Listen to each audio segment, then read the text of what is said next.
Still coming to terms with her grief, Jo Jukes is taking on the Ministry of Defence, the police and the NHS in her late husband's name.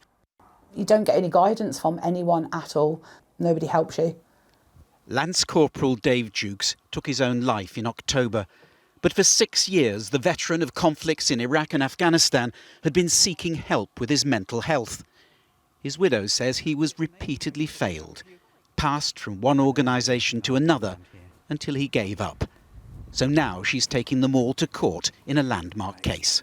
Unless they're held to account, nothing is going to change, because we get a lot of words and we get a lot of policies that aren't implemented properly and pathways that aren't implemented on the ground. Someone needs to stand up and say, this was wrong and you need to sort it out.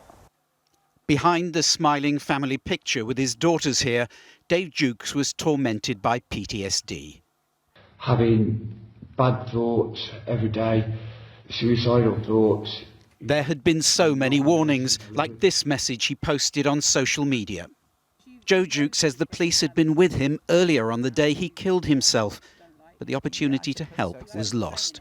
The police didn't communicate with the mental health didn't communicate with the GP, and because that didn't happen, the full picture of Dave's mental health was not apparent to anybody.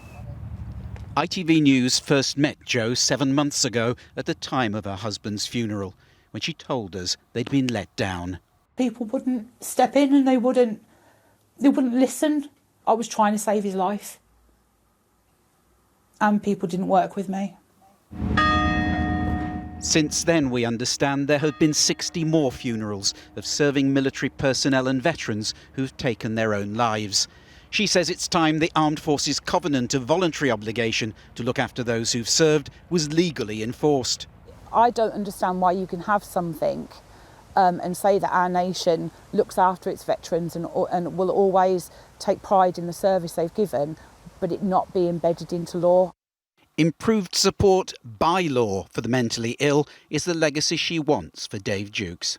Most people didn't understand him, but at least they will know that it wasn't his fault. Her case against the MOD, police and NHS is expected to come before the courts in a few weeks' time, soon after her husband's inquest.